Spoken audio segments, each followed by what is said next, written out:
Life पॉझिटिव्हच्या एका नवीन सादरीकरणामध्ये आपण सर्वांचं मनपूर्वक स्वागत आहे. उद्या बुधवार 11 डिसेंबर 2024 मार्गशीर्ष शुद्ध एकादशी.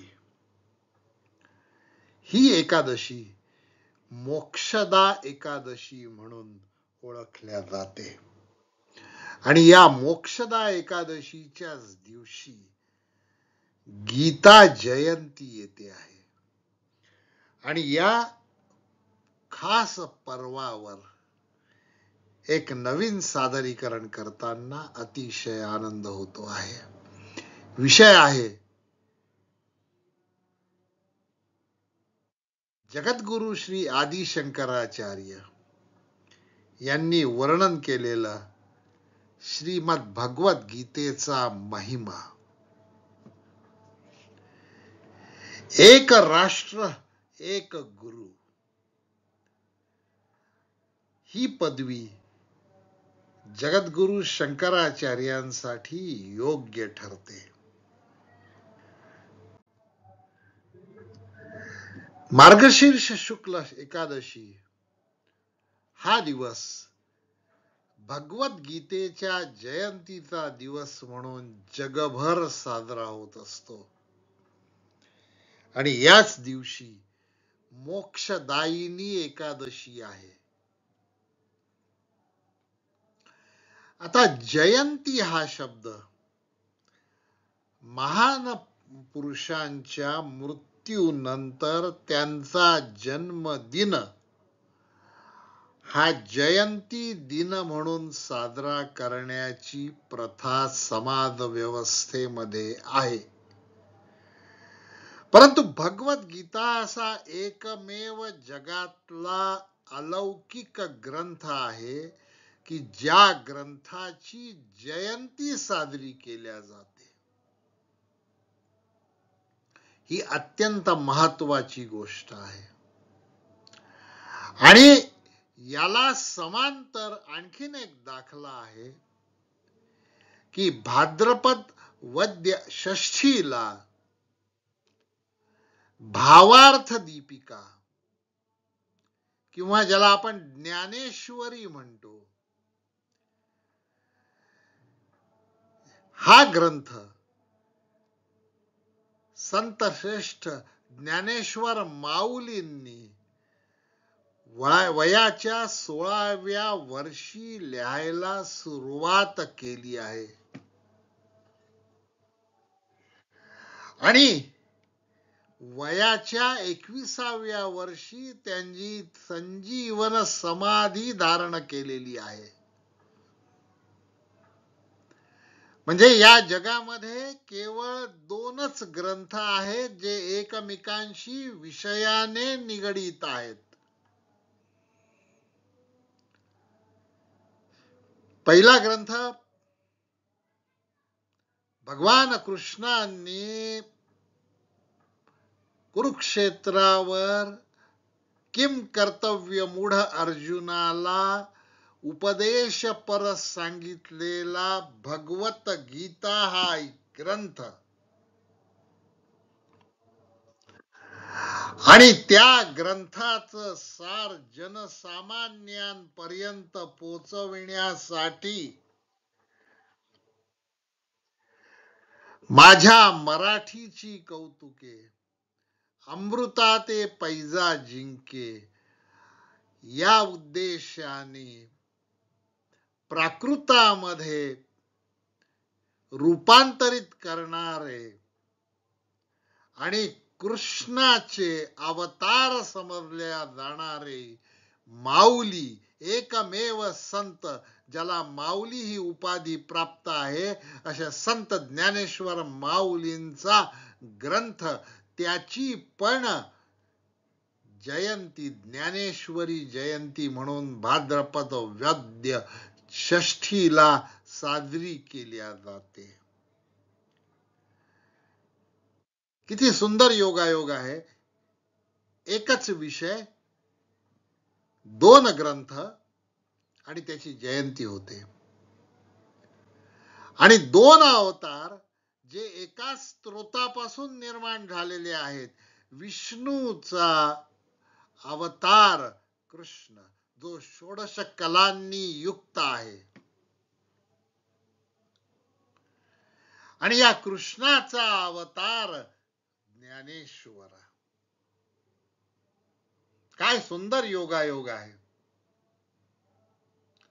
आणि हा योगायोग आपल्या हृदयात साठवून ठेवून शंकराचार्यांनी गीतेचं वर्णन केलेले 5-6 श्लोक आपण अर्थासहित आपल्या हृदयामध्ये मर्मबिंदू मध्ये साठवून ठेवूया.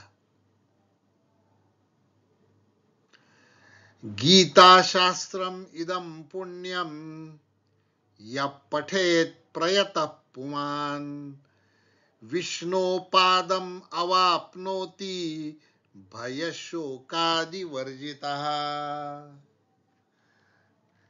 फलश्रुती पर हा पहिला श्लोक आहे की गीता एक शास्त्र आहे. Bhagavad Gita is a science. Gita हे शास्त्र आहे. आणि असं शास्त्र जे विज्ञानासहित आहे. ज्ञानम विज्ञान सहितम यज्ञात्वा मोक्षसे अशुभात. सर्व अशुभापासून तुझी मुक्ती मिळवून देण्याचं सामर्थ्य असलेलं शास्त्र विज्ञान तुला मी सांगतो आहे, असं भगवंत अर्जुनाला म्हणतात. मग गीता शास्त्राच्या पठनाने काय होतं? पुण्याचा संचय होतो. आता कसं वाचायचा गीता? एक एक ओवी अनुभवावी, एक एक श्लोक अनुभव येण्यापर्यंत त्याचा स्मरण चिंतनाने मनन करायचं आहे. आणि जो पुमान, जो काळजीपूर्वक वाचतो त्याला पुण्य मिळतं. केवळ वाचायचं नाही, पुमान, प्रयत्नपूर्वक वाचायचं आहे. ते आचरणामध्ये आणायचं आहे.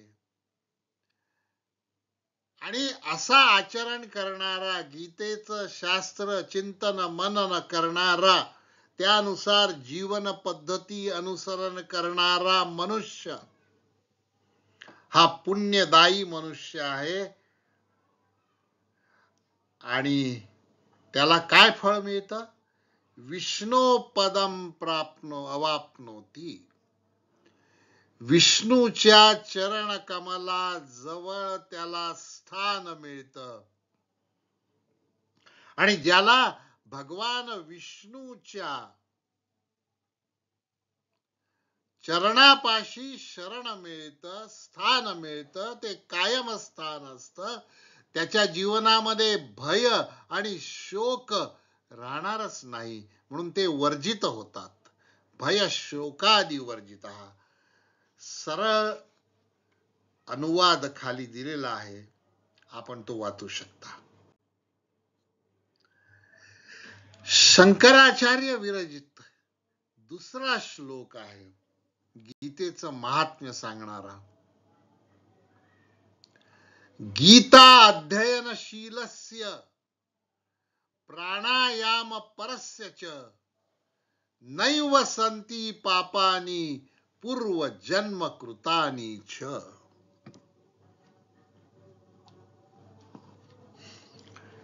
काय आश्वासन दिलेलं आहे बघा. नैव संती म्हणजे कधीही राहणार नाही. कोणचं? पाप. मनुष्य कळत नकळत अनेक प्रकारचे अवांछनीय कर्म करत असतो आणि तो पापाचा भागीदार होतो. आणि पापाची व्याख्या संतांनी अत्यंत सोपी करून ठेवलेली आहे. पाप ते परपीडा. व्यवहार पाळत असताना आपण एखाद्या व्यक्तीशी कठोरपणे बोलत असतो, त्याच्यामुळे त्याचं मन दुखावल्या जातं, ते पाप आहे. पण ते तसं बोलणं आवश्यक असतं म्हणून आपण बोलत असतो. आणि मनुष्य सोबत काय घेऊन जातो? पाप पुण्याच्या राशी घेऊन जातो. मग पूर्वजन्मामध्ये केलेलं पापही नष्ट होतं गीतेच्या अध्ययनाने. जी व्यक्ती, जो साधक गीता अध्ययनशील आहे,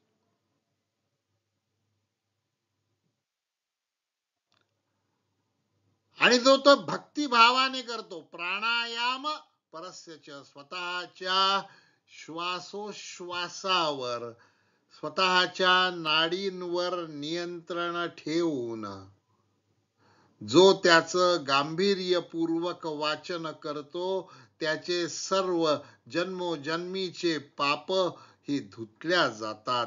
त्याच्यातून, त्या दुष्कर्मापासून त्याची मुक्तता होते, असा दुसरा श्लोक सांगतो. तिसरा श्लोक बघूया.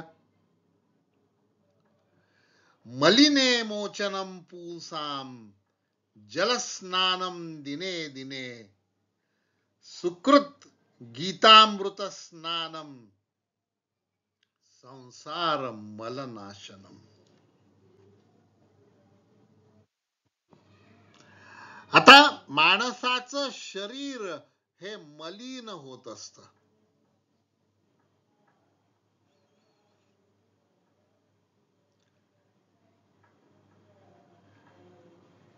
आता अनेक गोष्टींमुळे ते मलिन होत असतं. प्रदूषणामुळे मलिन होत असतं, धुळीमुळे मलिन होत असतं, वाऱ्यामुळे मलिन होत असतं. त्या मलिनतेपासून मोचन म्हणजे सुटका. जर तुम्हाला पाहिजे असेल, शारीरिक मलिनतेपासून तुम्हाला जर सुटका करायची असेल स्वतःची, आणि आपलं शरीर शुद्ध करायचं असेल, तर आपल्याला जलाने स्नान करणे आवश्यक आहे. आणि ते आठवड्यातून एक दिवस नाही, दिवसातून एक वेळा नाही, तर शक्यतो सकाळ आणि संध्याकाळ दोन्ही वेळा स्नान करणं हे आरोग्यासाठी शुभकारक आहे, हितकारक आहे. मग मलिन मोचन व्हायचं असेल तर माणसाला जलस्नान करायला पाहिजे. जर गीतेचं अध्ययन केलं, जर गीतेचा स्वाध्याय आपण पूर्ण केला, सुकृत गीतामृत स्नानम, जर गीतेचा अध्ययन, पाठ, स्वाध्याय आपण जर केला, तर संसार सागरामध्ये आपली दिनचर्या क्रमित करत असताना जे मल आपण संग्रह करतो भौतिक जीवन जगताना, त्या मळापासून आपली सुटका होते. त्या कर्मापासून, त्या कर्माच्या सोबत येणाऱ्या पाप पुण्यापासून आपली सुटका होते. इतका सुंदर अर्थ त्याचा आहे. मगाशी सांगितल्याप्रमाणे दोन्ही श्लोकांचा मराठीमध्ये सरळ अनुवाद दिलेला आहे. सुज्ञ वाचक ते वाचू शकतात.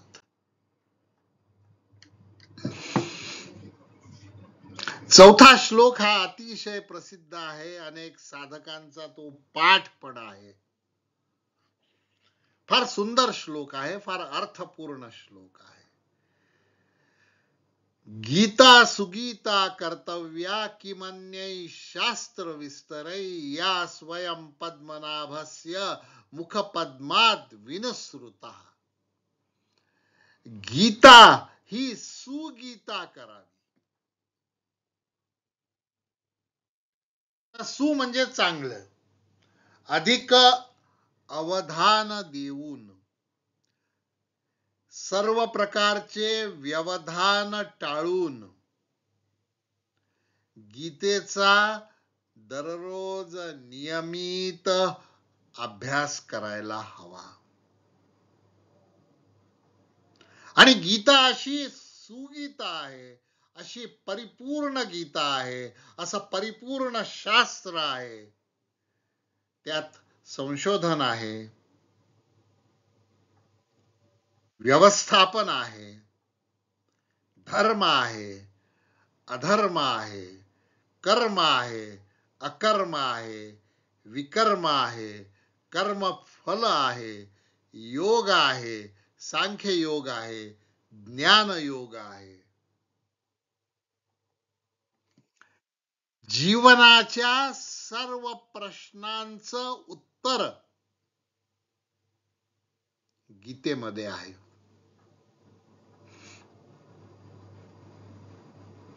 गीता ही युनिव्हर्सल आहे.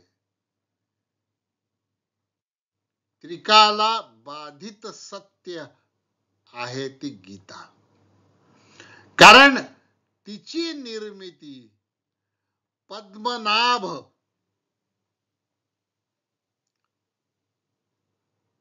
नाभी, ज्याच्या नाभीतून कमळ जन्माला आलं, पद्मनाभस्य,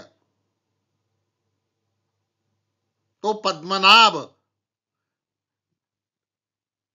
मुखपद्मात विनुसृतः, त्याच्या मुखकमलातून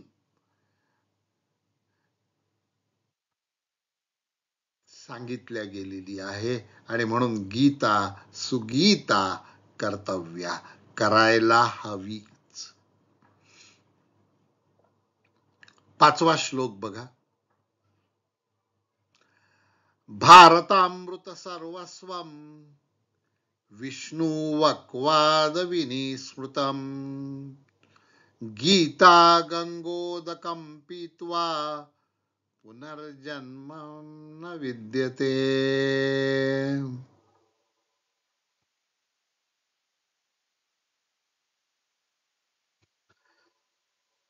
भारत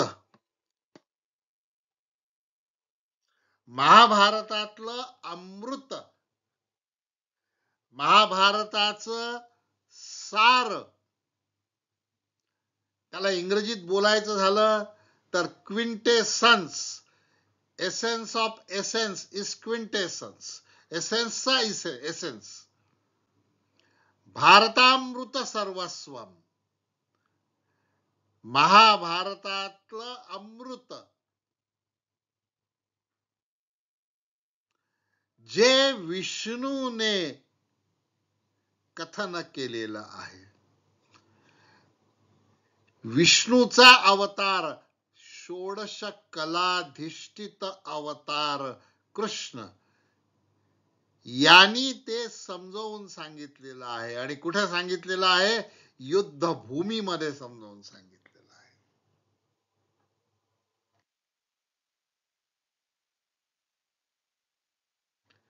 गीता युद्धनीती पण सांगते, गीता राजनीती पण सांगते, गीता परराष्ट्र नीती पण सांगते.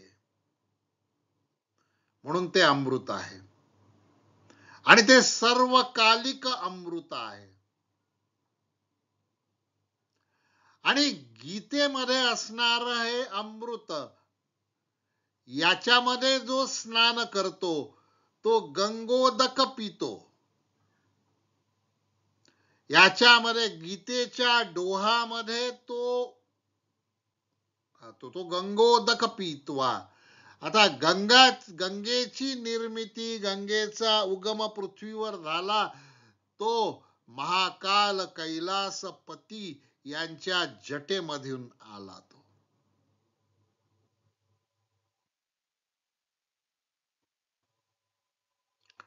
निर्मिती आणि विनाशाचा स्वामी तो शंकर, तो कैलासपती, ज्यांनी तिला मस्तकावर धारण केलेलं आहे. आणि ती पृथ्वीवर मानवाच्या कल्याणासाठी अवतरलेली आहे.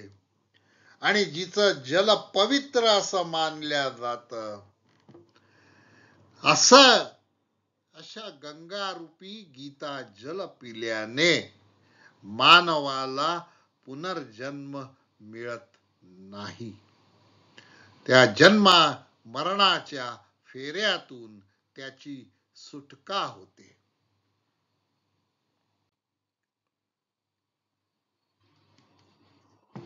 शेवटचा आपला शेवटचे 2 श्लोक आपण बघूया. सर्वोपनिषदो गावो दोग्धा गोपाल नंदनः पार्थो वत्स सुधीर्भोक्ता दुग्धम गीतामृतम महत. आता गीतारूपी जे वस्तू आहे, गीतारूपी वस्तू ज्ञानामृत असं एका ठिकाणी म्हटलेलं आहे. गीतारूपी गंगा जल असं म्हटलेलं आहे. आता या ठिकाणी गीतारूपी दूध असं म्हटलेलं आहे. आणि ते दूध कोणाचं आहे? गाईचं दूध आहे. आणि हे दूध दोहणारा तो कोण आहे? तो गोपाल नंदन आहे. वृंदावनामध्ये वास करणारा, गोकुळामध्ये वास करणारा आणि नंतर मथुरेमध्ये जाणारा असा तो गोपाल नंदन. त्यांनी गाईचं दूध काढलेलं आहे. आणि ते कुठली गाय आहे? ते सर्वोपनिषदो गावो. सर्व उपनिषदांचं सार गीतेमध्ये आहे. आणि ही गीता गाई सारखी आहे.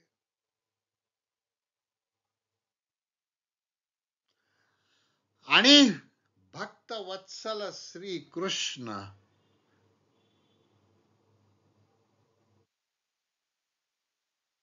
ते गाईचं दूध, ते गाईचं अमृत पार्थरूपी वत्साला पाजत आहे.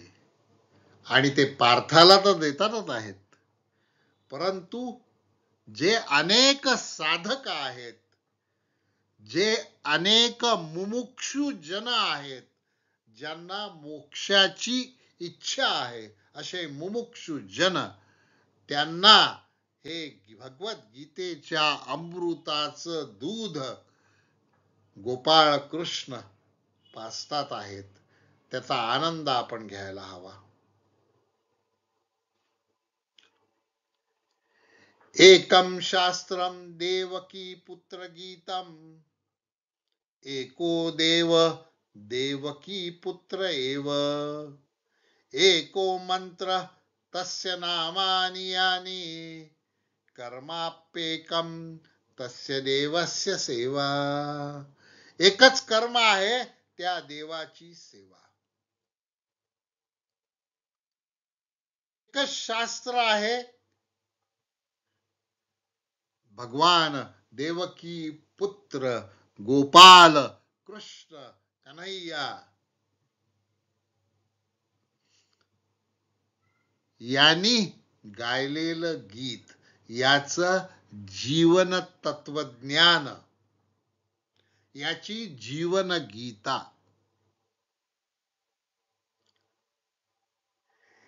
एकच देव आहे,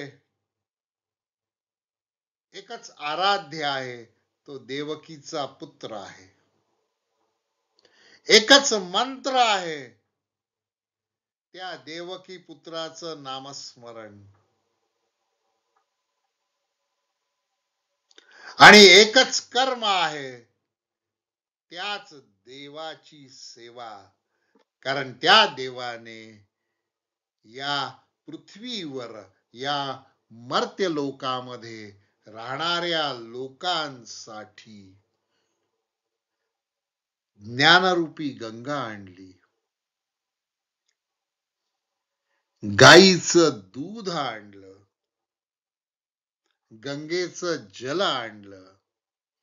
उपनिषदांचं सार आणलं आणि ते सार युद्धभूमीमध्ये किम कर्तव्य मूड झालेल्या अर्जुनाला मांडलं, अर्जुनासमोर मांडलं. आपणही जीवन जगत असतो, आपल्याही जीवनामध्ये संघर्ष असतो. संघर्ष हा जीवनरूपी नाट्याचा आत्मा आहे. संघर्ष कोणाला चुकला नाही, संघर्ष करावाच लागतो. हार मानून चालत नाही. जीवनामध्ये अडथळे असणारच आहेत, वादळ वारे असणारच आहेत, पण त्याच्यावर मात करायची असेल तर आपल्याला निश्चल असलेलं तत्वज्ञान, न बदलणारं तत्वज्ञान आपल्या गाठीशी असलं पाहिजे. आणि जे अनंत आहे असं नाम आपल्या ओठी असलं पाहिजे. तरच आपल्या जीवनाची दिशा व्यवस्थित होईल, मार्ग व्यवस्थित होईल आणि आपलं ध्येय आपल्याला सापडेल. ते ध्येय आपल्याला मिळो अशी विष्णूचरणी, कृष्णचरणी प्रार्थना करूया. गीतारूपी अमृत महासागरासमोर नतमस्तक होऊया आणि सरस्वती देवीला वंदन करूया की या गीतेचे भावार्थ, लक्ष्यार्थ, गूढार्थ आम्हाला समजण्यासाठी मदत कर. आणि जर मदत लागली तर भावार्थ दीपिका आपल्या मातृभाषेमध्ये आपल्याला उपलब्ध आहेच. हा व्हिडिओ तुम्हाला कसा वाटला ते कॉमेंटमध्ये नक्की लिहा. चॅनलला सबस्क्राईब केलं नसेल तर कृपया सबस्क्राईब करा. नवीन विषय सुचवायचे असतील तर कॉमेंटमध्ये नक्की सुचवा. आपण आपला वेळ दिला आणि आपले कान मनपूर्वक ठेवून श्रवण केलं त्याबद्दल आपल्याप्रती कृतज्ञता व्यक्त करतो. नमस्कार, धन्यवाद.